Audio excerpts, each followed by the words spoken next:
You wanted the best. You've got the best podcast. The hottest podcast in the world. The Chris Voss Show, the preeminent podcast with guests so smart you may experience serious brain bleed. The CEOs, authors, thought leaders, visionaries, and motivators. Get ready. Strap yourself in. Keep your hands, arms, and legs inside the vehicle at all times, because you're about to go on a monster education roller coaster with your brain. Now, here's your host, Chris Voss. Hi, folks. Chris Voss here from thechrisvossshow.com. That's it. The opera singer. She's the new intro. We just introduced this week, who is introducing that singing line because we got too many complaints over 13 years. People were like, who sings that horrible line? And they're like, the host is an idiot, but he's funny the rest of the time. But no, I never said that. Actually, people liked it. Every time I stop doing it, I get emails. You going to keep doing that thing? You got to keep doing that thing. So there you go. You'll be able to run up to me in public and scream, the Chris Voss Show. But you have to sing in an operatic voice there, or whatever the hell that is. So anyway, guys, so welcome to the big show. We certainly appreciate you guys. We're coming to you from the Chris Voss Studios in the Chris Voss Landia. If you don't know where that is, I was born in Burbank and lived in North Hollywood as a thing. And I think Northlandia or Chris Voss Landia is somewhere close to Burbank. I don't know. It just sounds like it should be, doesn't it? I don't know. I'm just making up stuff as I go along because that's the ramble. That's what we do in the ramble every time. It's different. So if you go back and listen to each one, it's never the same, except for the singing part. That's always the same.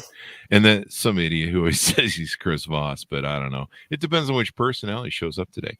We have an amazing young lady on the show. We're going to be talking to her about how she's going to improve the quality of your life, give you her knowledge and what she has accumulated and how she can make your life better, because we've seen your life and, you need some improvement. Don't we all, though? I mean, look at me. I'm 55 and I'm still finding new ways to improve. That's the whole reason I do this podcast, is to get a front row seat to the brilliant minds, and I get to improve. And sometimes I come off this show and I learn so much. And I'm like, I hope my audience learned a lot, but I learned so much that I just really don't care if anybody doesn't learn anything. I learned a ton. So if you're not learning a ton from the show, you may want to, seek professional help with that, or you go back and listen to every damn show. There's 3 to 4 shows now a weekday. There's 20 shows pretty much coming out every week. If you're not listening to every one, remember there is a test on Saturday. And if you don't pass it, I don't know what we do. We punish you in some way, shape, or form. Refer the show to your family, friends, and relatives. Help us pay for the opera singer that costs half the budget this year of $5 on Fiverr. Go to goodreads.com/Chris Voss, LinkedIn.com/Chris Voss, YouTube.com/Chris Voss, and Chris Voss 1 on the tickety-tockety over there where the kids are playing. Jennifer Chapman joins us on the show today. She's a certified life coach and speaker, and she talks about interesting things. One of her bylines is, it's okay not to be okay, but it's not okay to stay not okay. Okay, I got it. That's kind of what I was leading to in earlier. If you're not getting it, you should probably just keep trying until you get it. Jennifer Chapman is an Indy native and Ball State graduate. She spent her first 16 years as a sales professional in a variety of roles with several organizations where she thrived. After life had different plans for her in 2017, she had to learn how to accept and embrace this new version of herself. She felt the call to create Just Commit Coaching in 2021 after the Power Life coaching had on her life after suffering a major health scare. Jennifer's passion lies in supporting an individual's whole self on all levels so they can excel in every area of their life. She's completed a year-long certification through Institute of Coaching Mastery, and she is passionate about helping others through one-on-one and group coaching, as well as speaking her message on embracing your inner warrior, overcoming a victim mentality. We're going warrior, folks, today. So put on your gear, grab your spear, and off we're going to go. Welcome to the show, Jennifer. How are you? That was a hell of an introduction, Chris. I'm doing great. Thanks. How are you? There you go. There you Yeah, go. That's why I have a podcast. I don't know. it was good.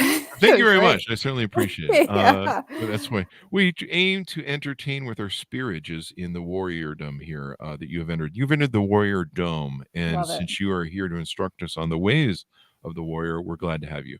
Give us your .com so people can find you on the interwebs. Yeah, find me at justcommitcoaching.com, please. And thank you. I've got the whole warrior theme going on now. I'm thinking like Thunderdome with that Mad Max sort of thing, and what's her face who shows up and she screams Thunderdome. The great singer who recently passed away. So thank you for coming on the show. Give us like a 30,000 overview of what you do for yourself and clients. Yeah, 30,000 view is I help men and women that are struggling in life. They feel like they're just surviving, and I help them go to thriving by Mm-hmm. embracing their inner warrior, by helping support them on a mental, emotional, and physical level. Mm-hmm. And so, what got you down this road? Tell us a little bit about your origin story. We alluded to some crises you had in life, and tell us about your journey. Yeah, thank you. I think it's my superpower, honestly, and it's taken me a lot of not only time but work on myself to be able to say that with confidence. Is that I lost my mom at a young age, and at age 11, it was kind Mm, of finding a way to already accept a new normal it's unheard of.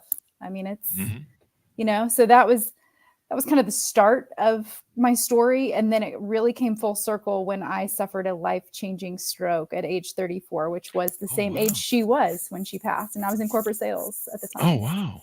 Wow! Yeah. And she was 34. She was 34. And I didn't know that, right? Like I Mm-hmm. didn't process how old she was. I knew I was really young when it happened. And so when I turned 34, it was quite the epiphany that I had while I was coming off the best year of my sales career. There was a part of me that was on a high and then had this moment 2 days later when I turned 34, like, oh my goodness, right? I still Mm-hmm. feel so young. And then 9 months later, then to suffer a stroke, I didn't process even that I was the same age, really, probably until about a year later. It kind of came to. Yeah. Wow, that's pretty amazing. So, is it attributable to anything in your DNA or your genetics from your family having young age strokes? No, Wow. no. So that was a process in and of itself, was to figure out, because I considered myself a pretty healthy person, took care of Yeah. myself, worked out all the time. My mom did not pass from a stroke, so there was no family history of stroke. So Mm, to figure that out, and the why behind it, took about 18 months for them to determine the cause of it. So that next 18 months after, it wasn't, it took about 4 or 5 months to physically recover. I was going through rehab and therapy. It mhm. was much harder to overcome and work through the mental and emotional aspects of recovery, I gotta Yeah. say. Yeah. Yeah. And so does that create a cathartic time for you, I would imagine, and cause you to reanalyze your whole life that's put you down this path? Well said. Yes, Mhm. that's what it was like. It was Yeah. because I think, I went back to corporate sales a few months later thinking I was good to go. I was ready. I was healed. I thought I could do it. I wanted to go back to normal, whatever that means. Mhm. That was that next, like I said, about a year that I still stayed with that company and was still trying to sell at a high level every day and wondering why I'm crying in my car every day. Oh, wow. Had no Wow. idea. I didn't know at the time that I was living with so much fear and anxiety. Mhm.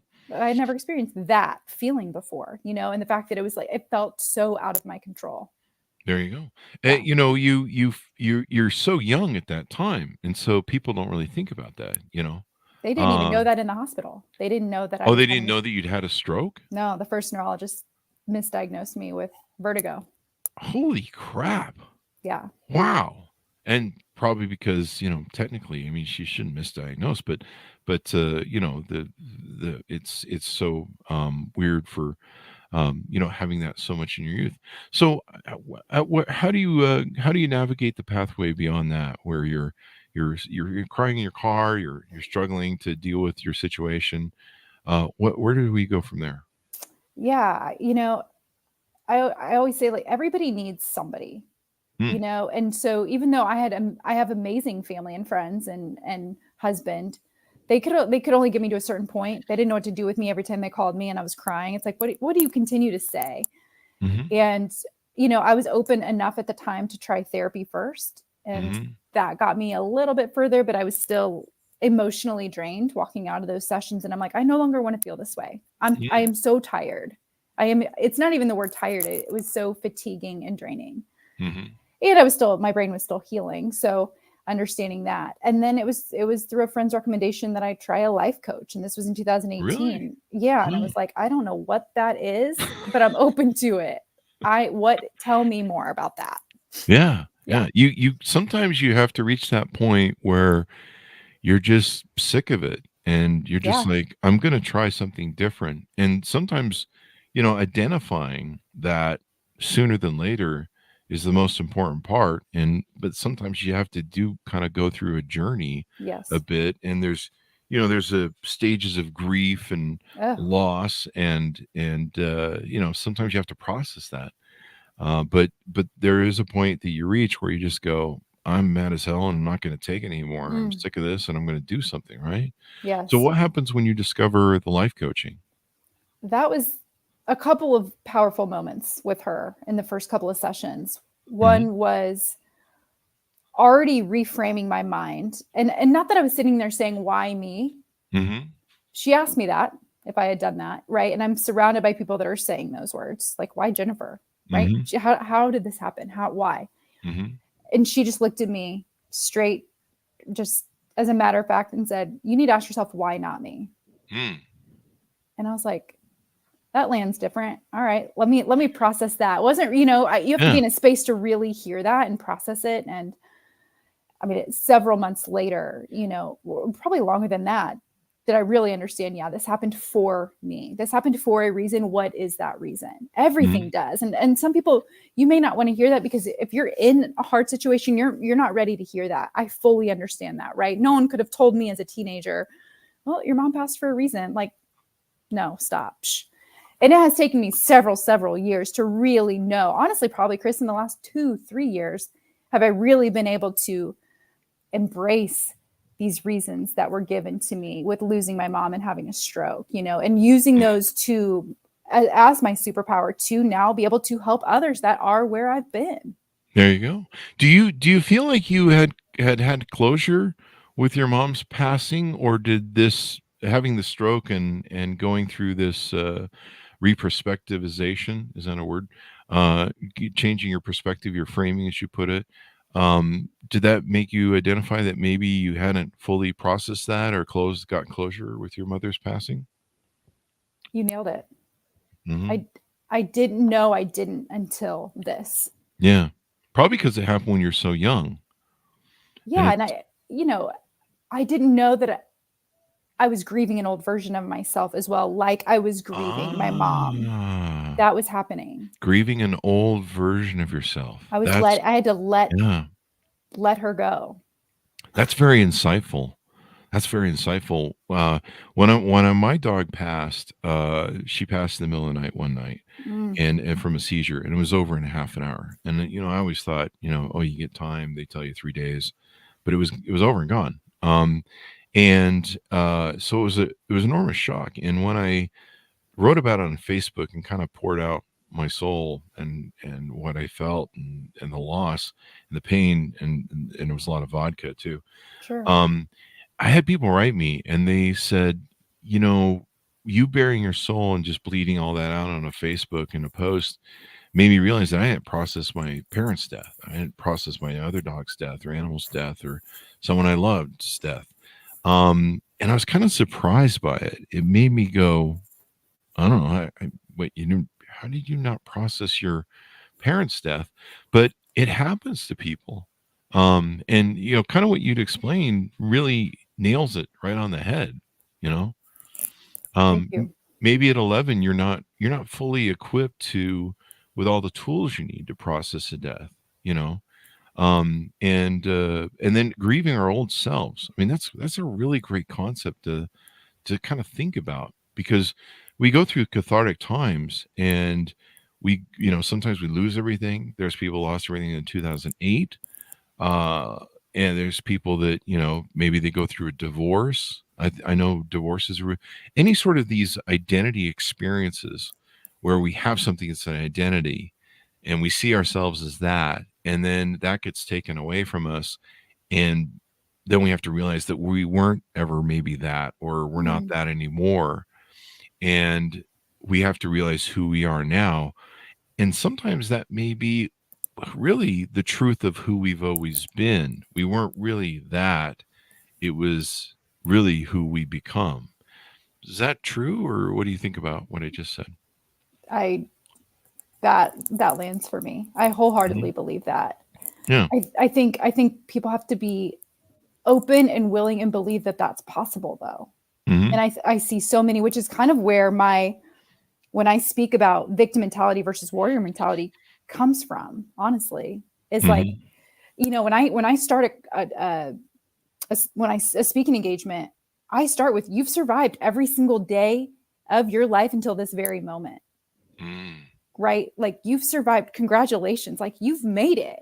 that's true. However, have you let something in your life hold you back or control you or have some power over you where you've maybe not even been aware that you've played the victim role? Hmm. I remember I did a post on Facebook when I turned 50, and it was like a post me. It was like a victim sort of post. I'm like, oh God, I've hit 50. I remember what the old man was doing at 50, and fortunately, I have better health and a lot better health than he does at 50.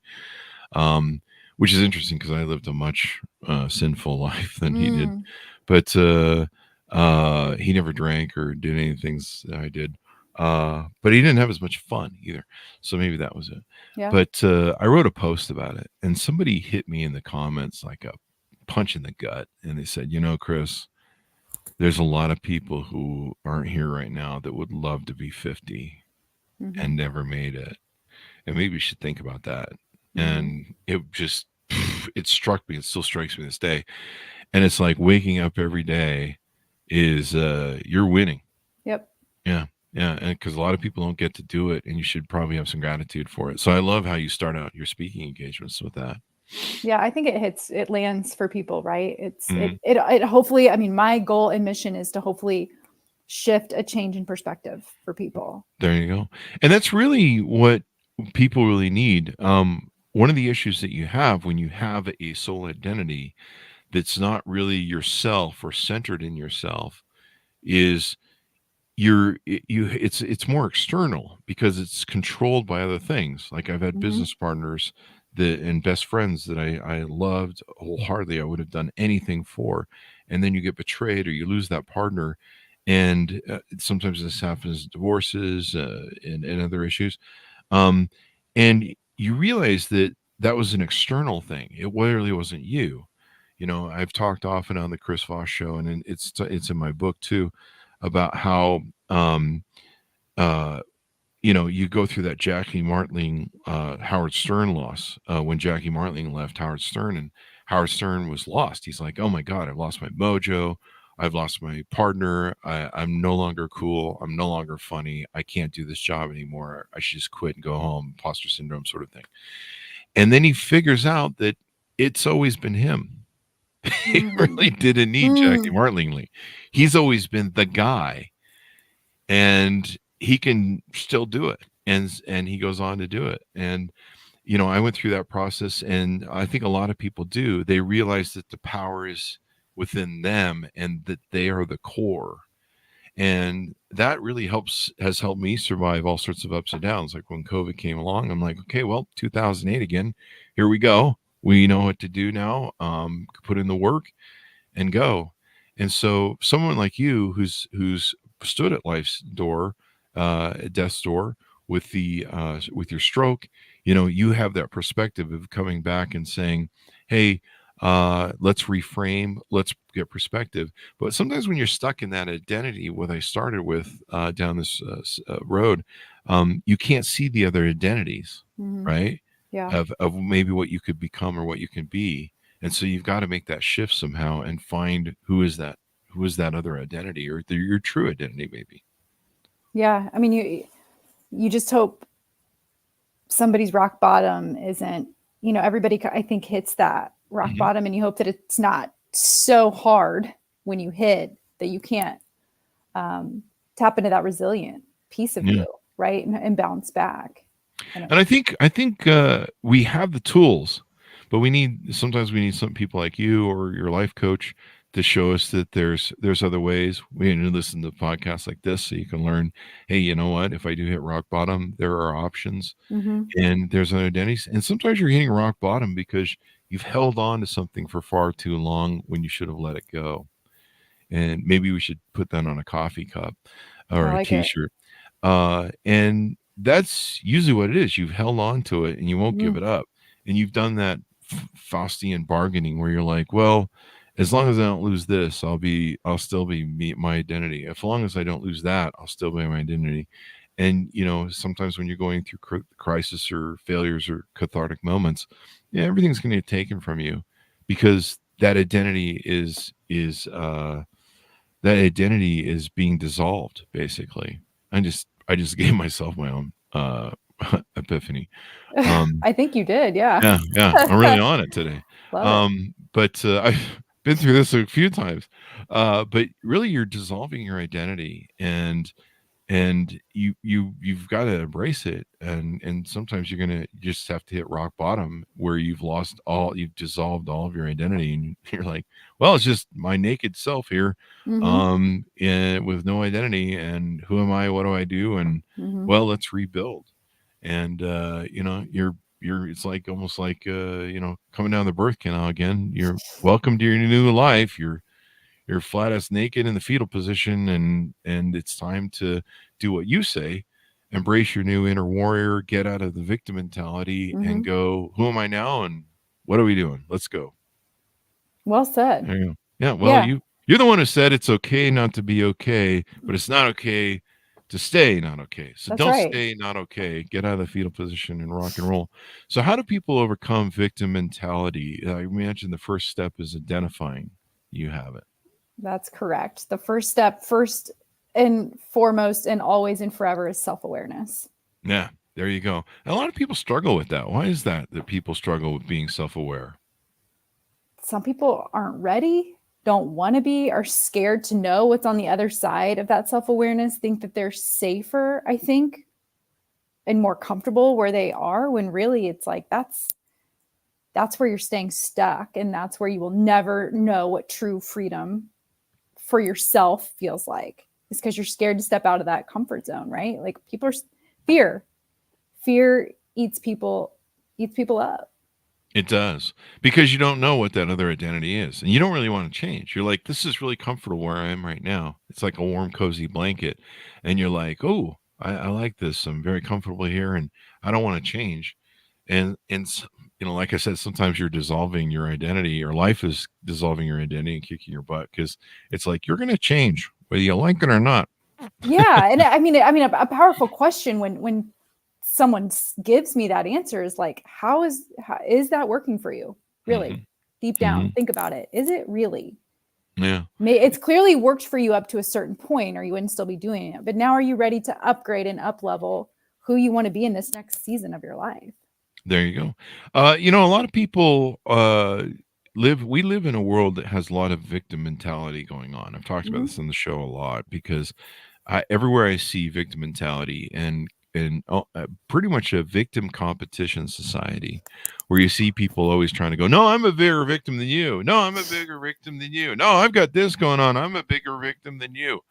It's almost become like a norm. Like if you read headlines and stuff, especially with celebrity stuff, it's always victim, which is really interesting, because you're like, I'm a celebrity and everybody knows me and I have millions of dollars and 5 assistants to my thing, but I'm a victim of hangnail. I have a hangnail. Oh, woe is me. And you're like, seriously? You couldn't live any more of a blessed life. I'll trade you any day for your hangnail. And you see that a lot in media, and I think it's kind of created a culture in our world where people think it's the new game. It's like let's use that as my identity, the victim mentality identity. So how do people go from victim mentality with working with you to embracing a warrior? And why do you use the word warrior? That's a great question. I created it and came up with it as I was creating my business. And I thought, I would have conversations with people like yourself all over the world as I'm putting my name and my brand and my services out there. And I'd have conversations with people. People don't know what they don't know. And they would unintentionally call me a stroke victim. Oh, really? Yeah. Just not, versus stroke survivor. Ah, okay. I see the difference in the language and perception. It's huge for me personally. Like it's at least a stroke survivor for me, if not a stroke thriver or stroke warrior. I mean, what I've been through, it was no small feat. And I literally thought, well, I would only be a victim if it took my life. Yeah. Great comment here from Marcello on LinkedIn. Bingo. Fear can be very comfortable. Yeah, that blanket. But the only way you're going to overcome fear is to overcome fear. Yeah. Get out of it. It's building a new relationship with it. Yeah. And maybe a new relationship with yourself. Would you think that's true? Totally. It's the best relationship you can ever have. It's the relationship you're going to have forever. That's guaranteed, right? No other relationship's guaranteed. I've tried to break up with myself several times, but he keeps stalking me. It shows back up. Huh? So every morning he's there in my bed, and I'm just like, dude, you again? I thought I got rid of you. But no, there's times where I've gotten rid of my identities and myself, and sometimes I look at old videos of me or some of the ways I used to be, and I go, man, what an idiot that guy was. And I'll probably do that 5 years from now. I'll be listening to this podcast and go, that guy was an idiot. But the fact that you can keep that, it's identification that you keep growing, you keep improving. I mean, you want to always keep improving yourself, because when you identify, and what we're talking about with what you don't know is there's three major things in life. There's what you know, there's things that you know, there's things that you don't know. Like I don't know physics and algebra. Yeah. And calculus, and I don't want to know. Right. I tried that in junior high. Same. Yeah. Bless the people that do. Yeah. I'll leave that to the scientists. God bless them. And people that, they know that stuff. But that's not my lane, clearly. But then there's the things that you don't know. And those are usually the things that can come out of left field and hit you in the head because you weren't paying attention or you weren't seeking, to expand your mind. And that's where a lot of people, especially in the Dunning-Kruger crowd, the people that have blind spots, but they're really dumb, but they're really confident about how dumb they are. You see that in politics a lot, or just social media online. People that just don't do any sort of self-awareness or self-exploration. So how do you get to the point of improving your mindset and I guess what you say, controlling what you can control? Is there decisions we have to make about what we can do and what we can't? It's such a great exercise to share with people, is literally creating, on a piece of paper, drawing a circle and writing what's in your control in this circle, and acknowledging literally every single thing that's outside of your control, and then being able to identify, okay, that's out of my control, but I've allowed it to control me for so long, and I can feel that. And then it's being able to acknowledge it. Your body's always keeping tabs. It knows everything. It's kept tabs of every single thing you've been through in your entire life. So really even being able to pay attention to, like, where does it have control over me and my body? Where do I feel that? Because all it wants is space to be felt and seen and heard. And once you give it that space, that sensation will dissipate. Until then, there's that. It's the resistance is what's really hard to what you want, to what somebody wants. And you've got to overcome that resistance because, resisting it isn't going to help you get closer to what you want. One of the things you talk about is mastering your past. What does it mean specifically? Chris, it's probably the most powerful question you can ask today. Really? Everybody's got one, right? And I would say if you're age 20 and you haven't had some type of trauma in your life, you're pretty lucky, let alone being 30 or 40 years old. Some people maybe don't even realize as adults that they experienced whether it's big T or little T trauma, there's such a spectrum of what trauma can look like for someone, right? Mine was pretty big with the loss that I had, but trauma could be, you were bullied in school, right? Or you were one of 5 kids and you weren't treated the same as your brothers and sisters, or maybe your mom taught you you had to be perfect as a kid. And that, that's trauma. That's still playing out in your life and has so much control over you. So it's really being able to identify something in your past, because all of your patterns and behaviors that you're playing out as an adult, you learned by the time you were 7 or 8 or 9 years old. Yeah.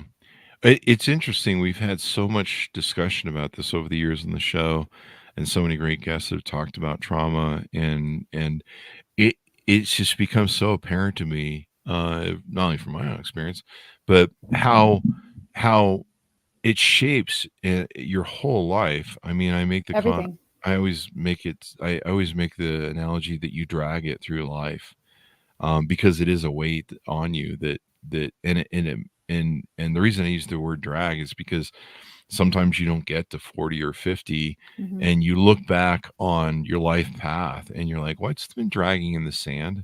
That's my ass.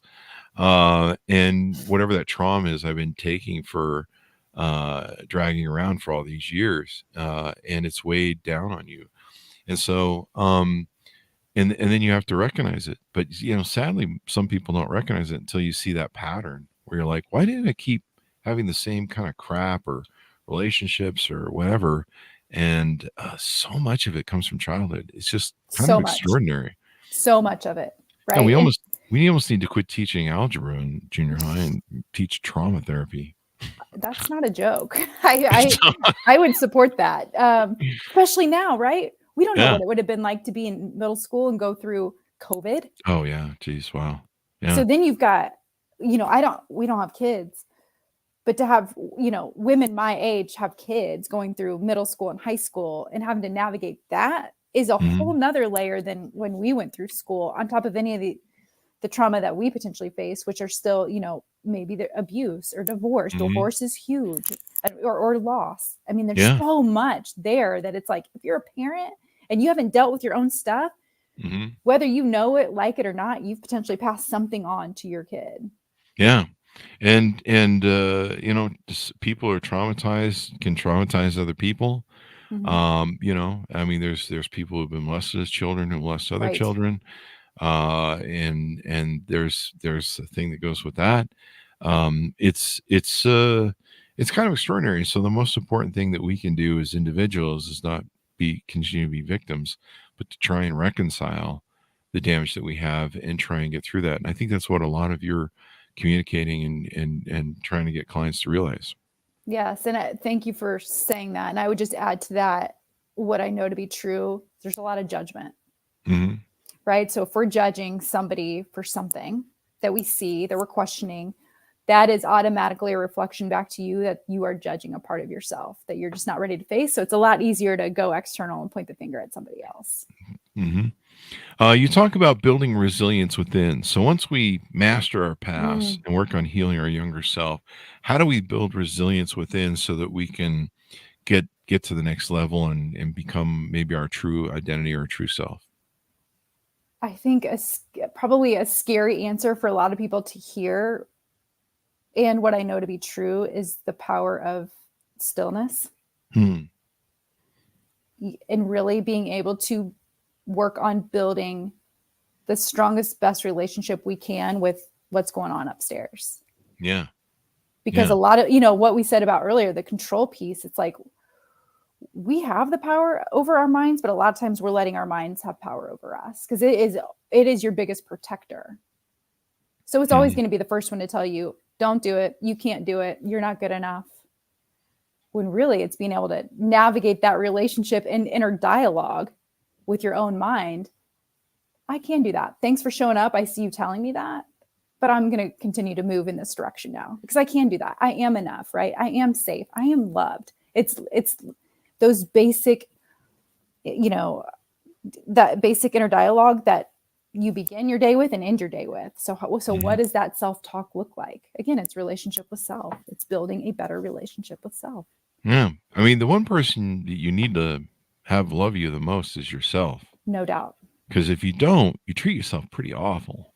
And if you're looking for love externally, well, good luck if you don't love yourself, because you've Right. got to have something to give to other people to have reciprocated to you. And so you've got to do the work and love yourself. I mean, if you, I suppose I had some issues with that. You know, I used to abuse alcohol.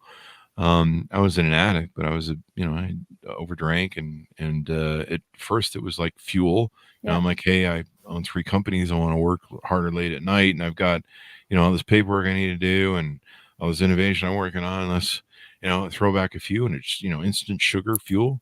And I would relax so I wouldn't be stressed, and so I could get more work out of me. And then it just became abusive, where it's just like these hangovers aren't worth it. Right. uh and if you don't love yourself, you eat badly, you don't take care of your health, you don't take care of your lifestyle, you don't take care of your mind. It just spirals, and then you can't be productive in ways that are healthy for you and move in a positive way. And so learning to love yourself and go, hey, I really like this person. I'm going to feed them good, healthy foods. I'm going to treat them well. I'm going to make sure they get their 8 hours, 7, 8 hours of sleep a day. That's one of Yeah. my things.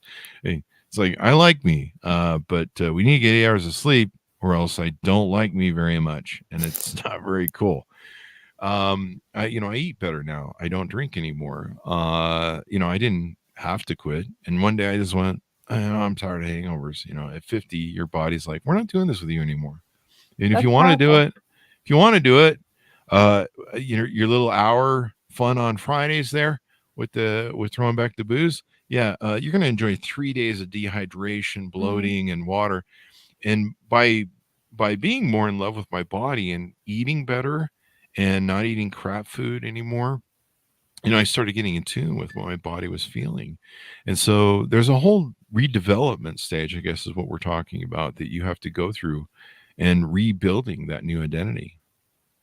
Well said. And I acknowledge you for the work that you've done on yourself. And it kind of goes back to like listening to your body, Mm-hmm. because your body's going to tell you what it doesn't like. We're just Mm-hmm. hardwired and trained to like resist it, push that down, Mm-hmm. and power through. So it's like alcohol doesn't, no judgment for anyone that is drinking out there. I used to sell booze. I get it. In my former life. And also paying attention to like, yeah, it may be really fun in the moment. My body never liked it the next day. It would Yeah. always trigger a headache. It's always telling me like, probably shouldn't do that, but it was always fun, right? I would power through. I'll get rid of the headache. Or, if I eat something that's not good for me, but it tasted so good, it's like, I'll deal with whatever. It tastes so good, so I'm going to eat it anyways. I think it's an emotional relationship with everything, right? It's not what Yeah. we're eating or drinking or when, it's why we're doing it. Yeah. And it's really it's the power of pause before we do it. Why am I doing this? Would my future self thank me for doing this right now? There you go. Would my future self thank me for doing? That's another thing we can put on a cup or a shirt. I So love that idea.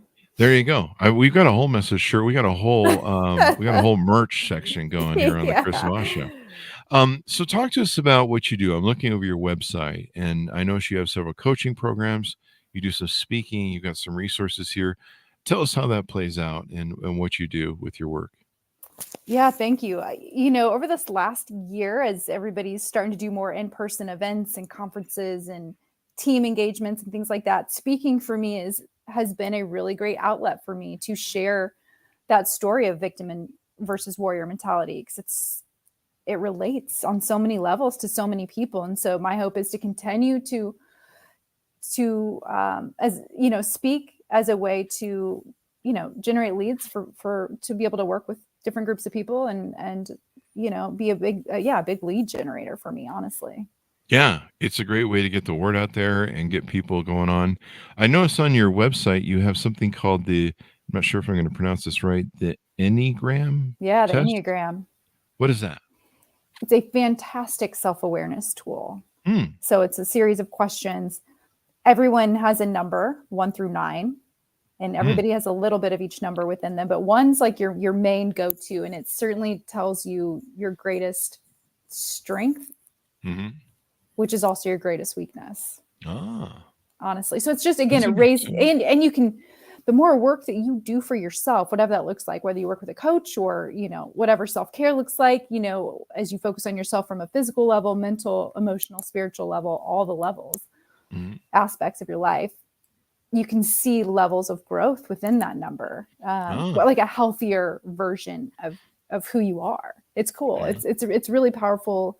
A lot of people have aha moments or more just kind of affirmation, like, yeah, this is part of who I am.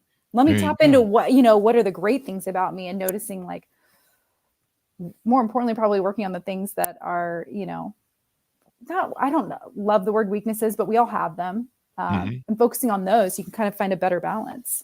That's true. If you don't know what your weaknesses are, you don't identify them or address them, or if you're in denial about them, you're not going to be able to deal with them. So there you go. Now, I know you do coaching for several different groups of people. Tell us about how that works.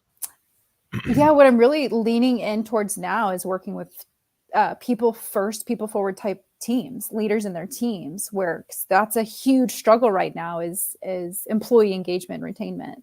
So how can I help by bringing workshops to teams once a month that really see value on working on the mental and emotional wellness aspect of human beings? Because I tell people, you can't show up as one version of yourself over here and a different version over here. You might think that you can, but that blends, whether you're consciously aware of it or not. So leaders that are willing to pour into their people, that's going to make them better as a whole person. So I'm leaning very much towards those workshops for teams right now, virtually and in person. There you go. And so how can people onboard with you or reach out to you to find if the two of you guys working together are a good fit? Yeah, I would love that. I'm on LinkedIn every day. It's been a great way for me to connect with leaders, because at the end of the day, I tell people, Chris, when I walk into a room, I don't care if I'm talking to people in healthcare, the HVAC industry, insurance, whomever it is, like, I'm talking to you all as human beings first, period. Do not care about your title or role. Not that I don't care. It's not important here. Yeah. I want you to, how can you best show up the way you want to be showing up? So LinkedIn's been a great way. Just Commit Coaching is my website, and I offer a complimentary just connection call. Let's get to know one another and see if am I the person to potentially help you get to the next level. There you go. LinkedIn is such a great place to be. It's such a great place. Yeah. Our newsletter over there just grows crazy. It's just like every day I go in, I'm like, Jesus, where do all these people come from? I didn't know there's this many people on LinkedIn. And, awesome. And so it's a great read over there. We built a 130,000 group over there as well. Fantastic. It's kind of where all the money is. It's the business side of life. We always used to joke in the early days when Twitter was still around. Where Twitter was the bar, Facebook was your home, and LinkedIn was your office. And that's how you've thought about those three social media things. Accurate. And only now Twitter's, I don't know if it's a bar anymore. I think it's just a mob. It's just a drunken mob of an insane asylum. I don't know. I can go down that whole wormhole and probably add some more to it, but it'll eventually just be a visit to the bankruptcy, evidently, the way it's going. So this has been really insightful. We had a great discussion, Jennifer. This has been really deep. We went right down the deep rabbit hole, the soul rabbit hole, and hopefully change the people's lives. So Jennifer, give us your .coms one more time so people can find you on the interwebs. Yeah, justcommitcoaching.com. You can connect with me easily there, and we can set up a call, and I would love to meet your audience out there. It'd be awesome. There you go. There you go. So thanks, Monis, for tuning in. Go to goodreads.com/Chris Voss, youtube.com/Chris Voss, linkedin.com/Chris Voss. Join that LinkedIn newsletter. We gave the plug for that. And Chris Voss 1 on Tickety Talkety. Give us the 5-star reviews over there on the iTunes. We certainly love it. And as always, we got to pay for the opera singer that we just hired this week on Fiverr. So she did a great job. I was really proud of her. But she's awesome. She's like a professional one, eh? She goes to the big operas and stuff, but I guess she does this for, I don't know, make some extra drink money or utility money or something. I don't know. Yeah, it's pretty fun. I might ever sing other parts of the show. Like, I don't know, the plugs or I don't know. We might do a follow-up. So I don't know. We'll see what goes on there. Thanks for tuning in, everyone. Be good to each other. Stay safe. And we'll see you guys next time.